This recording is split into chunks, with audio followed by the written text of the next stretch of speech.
Most people think they know muscle cars. The Mustang, the Camaro, the Charger, the classics that show up in movies, posters, and every list that gets shared online. But those are just the ones everyone talks about.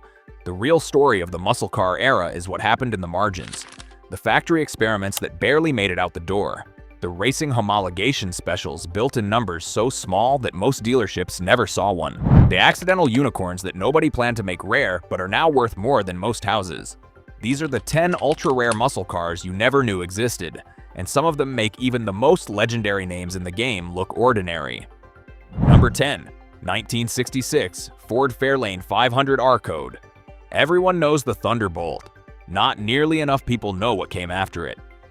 2 years after Ford's purpose-built drag weapon, the company quietly built 57 units of the 1966 Fairlane 500 R-Code. Same principle, same mission, different execution. Under the hood sat a 427 side-oiler V8 with dual 4-barrel carburetors, an engine developed for competition and dropped into a mid-size family car body with absolutely no apologies about it. Ford had to build a minimum of 50 units to meet NHRA homologation rules for the racing class they wanted to compete in. They built 57, not 500, not 100, 57, enough to qualify and nothing more. The result was a street-legal factory dragster wearing the skin of a car that most people on the road would have looked straight past. The last surviving example sold at Bring a Trailer in 2024 for $267,000. The people who know about the R-Code know exactly what it is. The people who do not have been driving past million-dollar history without knowing it. Number 9. 1971 Pontiac GTO Judge Convertible 1. The GTO Judge was never subtle. Spoilers, stripes, loud colors, and a reputation that preceded it everywhere. By 1971, Pontiac was winding the model down, but someone in the factory was still taking orders. 17 people checked the box for a Judge convertible in 1971. Just 17. The combination of the Judge package on a convertible body at the end of the model's production run created one of the rarest drop-top muscle cars the golden era ever produced. A pristine surviving example sold for $1.1 million at auction, placing it firmly in territory that most muscle car fans never expected a GTO to reach. Finding one today means knowing where to look and being prepared for a conversation that starts somewhere north of $1 million. Most of the surviving 17 are in long-term private ownership and rarely change hands. When they do, it becomes an event. Number 8. 1969 Pontiac GTO Judge Ram Air 4. Convertible.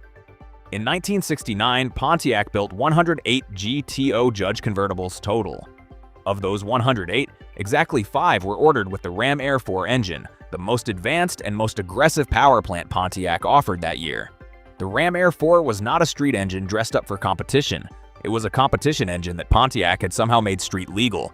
A high-revving masterpiece that outperformed almost everything else in the GM stable. 5 people ordered that specific combination in 1969. 5 cars exist with that configuration.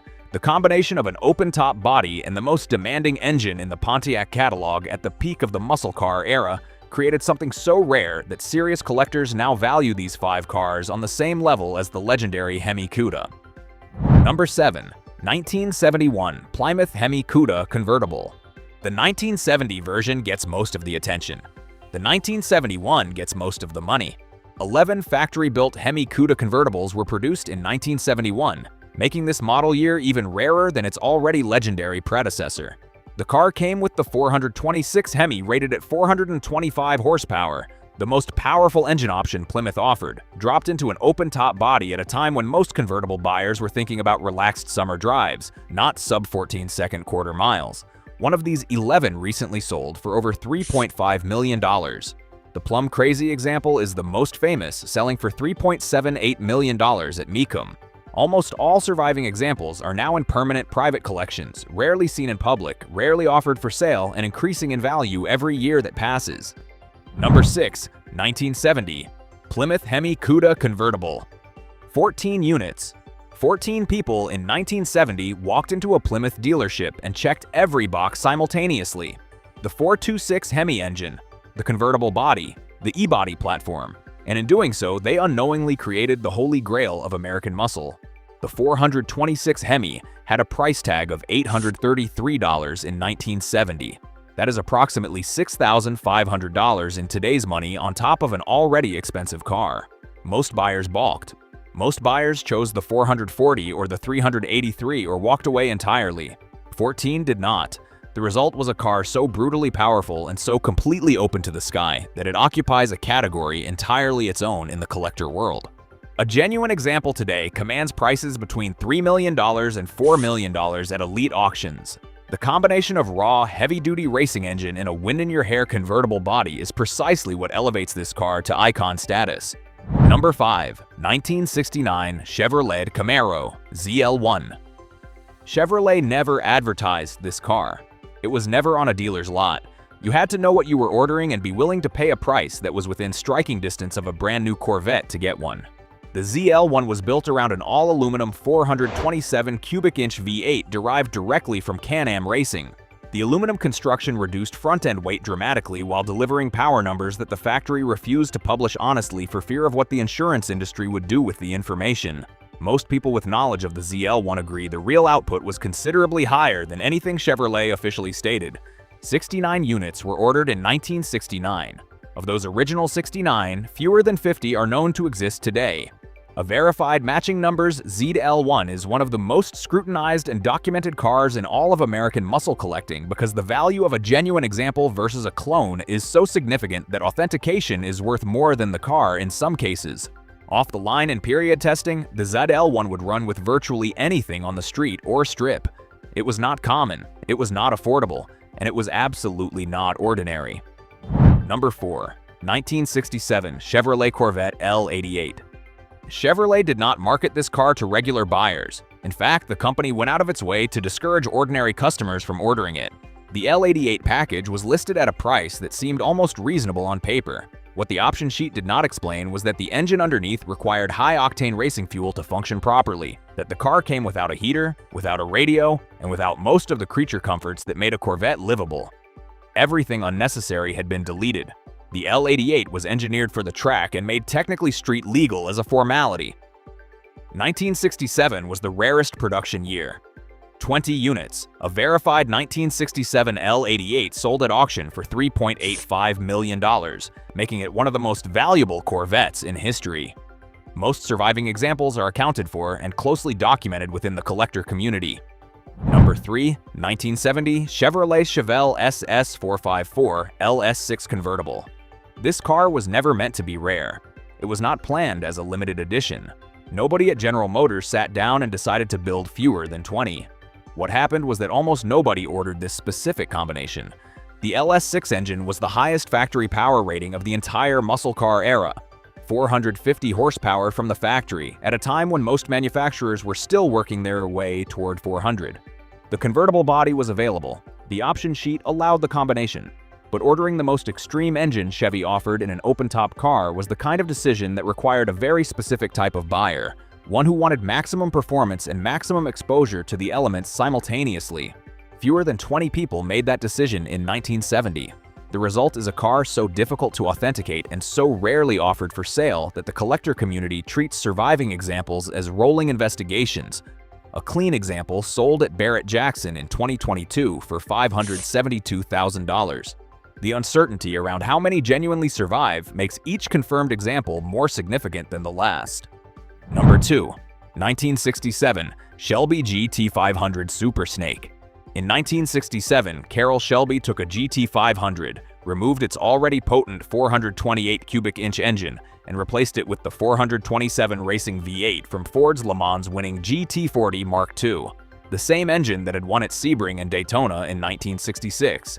The same engine that dominated Le Mans. That engine in a Mustang on public roads. The car was built for a Goodyear tire promotional event.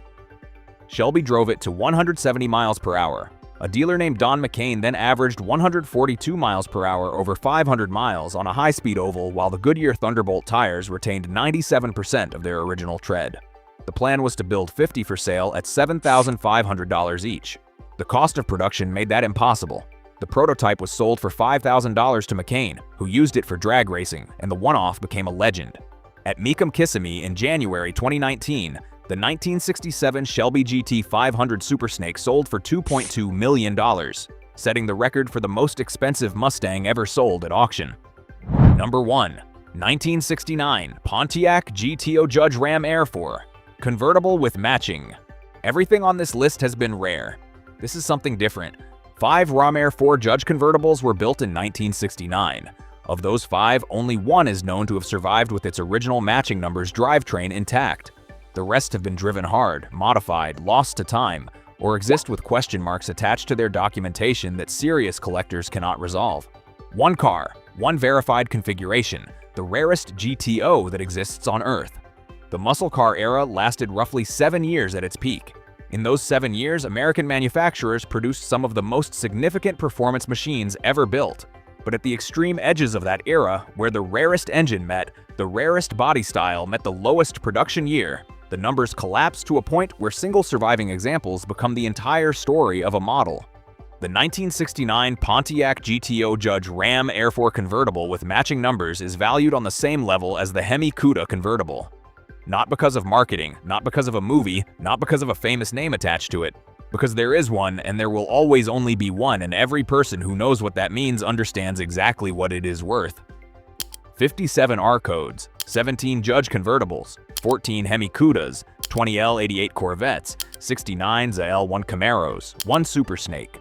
Most of them were not planned to be rare. Most of them were not marketed as special. Most of them left the factory in the hands of people who had no idea what they were holding. And most of them are now worth more than everything their original owners ever earned. That is the real story of the muscle car era, not the cars everyone knows. The ones almost nobody does. Subscribe and hit the notification bell so you never miss a story like this one.